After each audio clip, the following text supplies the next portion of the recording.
Welcome to Signs Unscripted. I'm Robin Donovan, Signs of the Times Editor-in-Chief, and with me today is... Jim Dawson from Synergy Signing Graphics in Strasburg, Ohio.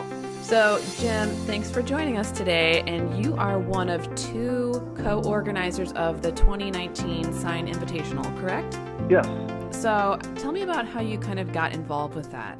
Okay, so about 4 years ago, I had attended a few workshops and some things with Dan Swatsky, and we were at a workshop for en route teaching and learning some things in Denver, Colorado.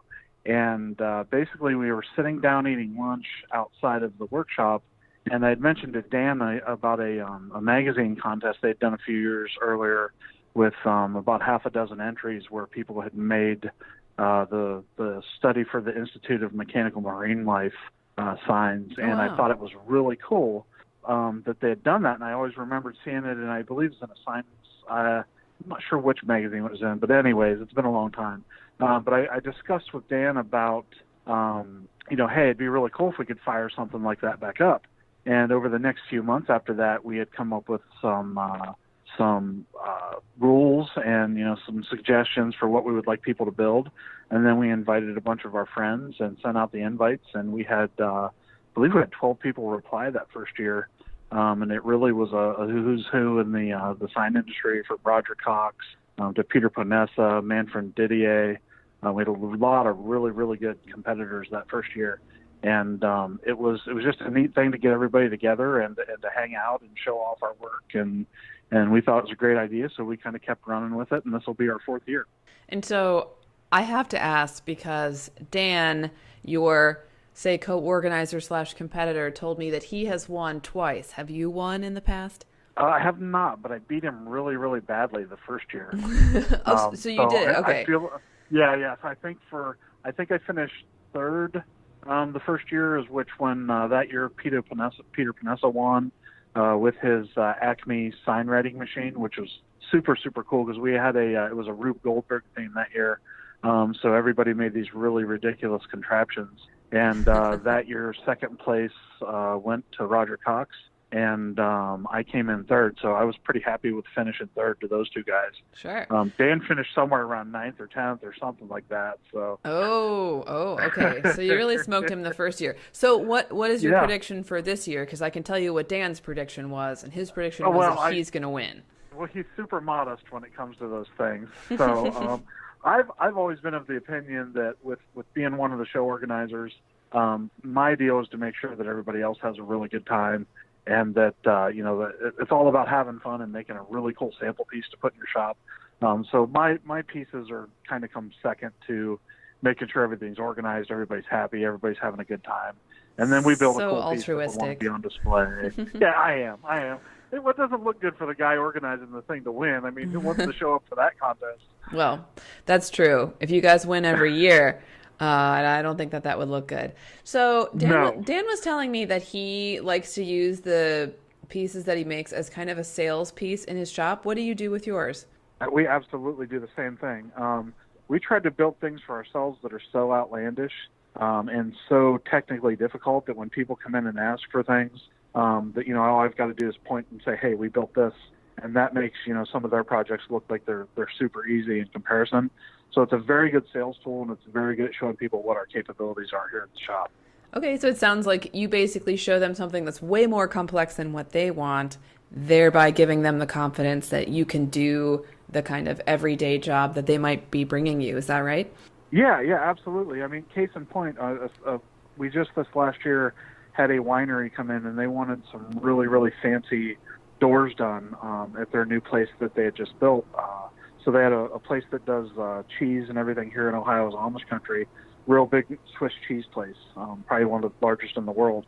And they built a winery hooked on to the cheese place and wanted some really, really cool looking doors for the winery. So they came in, and we had already done our door at the shop, and they came in and looked at it, and they're like, well, we don't really need to see anything because we saw that. So here's what we want you to do for our place. And there's that. It goes a long way having a sample sitting around that people can see what you're capable of.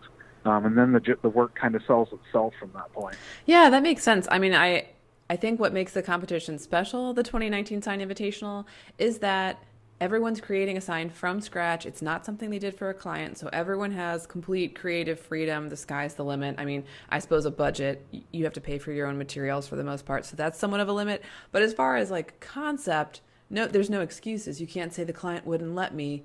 It's give it all you got. Yeah. So and that's why we created it that way. All of our rules and everything are just kind of loose suggestions.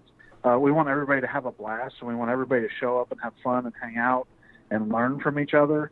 And I keep doing the contest every year because inevitably I learn something from the guys that are in it.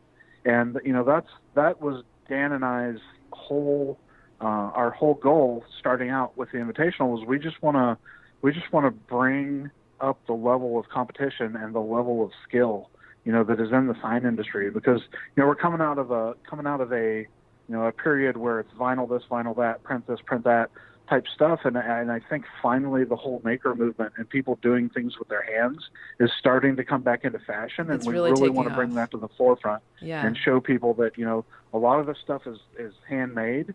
And there's some very talented people making it. So can you share some tricks for making signs more creative? Or, you said you had learned some techniques as the contests went on. Or do you have any little insights that you could share? I shouldn't say they're little.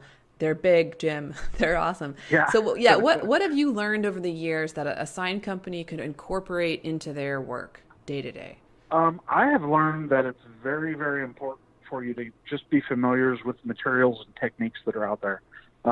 One of the things that we've gotten big into is we will inevitably every year going up to the Invitational, we'll start looking for new vendors and things that maybe make this electronic piece or this sculpting piece or different things that we can work with our hands to make our piece stand out. So, for example, last year, our whole piece was built out of steel and about 90% smooth-on habitat clay, which is an epoxy clay that we hand sculpted, almost 99% of our piece out of. And then we found some really cool smoke machines that come from the remote control boat world. Oh, wow. And so we really get out and kind of look at all of the different things that are out there. And it might come from Hollywood. It might come from special effects. It comes from all these different places that aren't traditionally known as sign makers, materials and things. Like with the smooth-on stuff, they're huge in Hollywood and huge in props and special effects and things like that. Like theater. And and we got involved with those guys because they had some really neat stuff that we thought we could apply to the sign, to the sign business, and it turned out that they do. They've got tons and tons of things that we use on a daily basis now. That's so interesting. And it's kind of fun to know that it can also translate into your day-to-day work. So these aren't just projects that are complete fantasies. You'll learn skills and techniques that could help you add a creative touch to an existing project, or maybe, like you were saying, discover a new material or something like that. Yeah, absolutely. If you don't know the materials out there and you don't know that there's things you can do with it, it's tough to integrate that into your work process.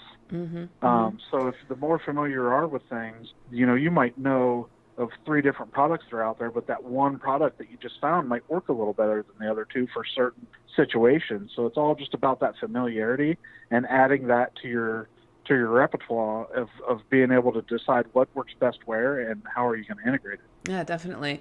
I also appreciate that you can pronounce the word repertoire. I feel like it's one of those ones that it's barely available to me. It's hard. I just got lucky. I didn't mess it up this time. It was very smooth. So if people want to vote on the competition this year, you can come to booth 2135 at ISA. That's going to be the Signs of the Times booth and the ST Media Group booth, which is our parent company, and you'll see all the projects on display. You can vote for your favorite. So I think that, Jim, by the time this airs in January, it is going to be too late for people to enter, but you are planning on doing the contest again in 2020, correct? We are. It is at ISA every year, and hopefully, with this year, this being the first year that you guys, that ST Media Signs of the Times is hosting in their booth, we're hoping that this is the first year of many years to come that we can work with you guys, and we're super excited to be hosting it in your booth. So, thanks. Yeah, we're really excited too. Jim, thank you so much for joining me for the podcast, and we really are looking forward to seeing your project at ISA this year. All right, thank you, Robin. Thank you so much.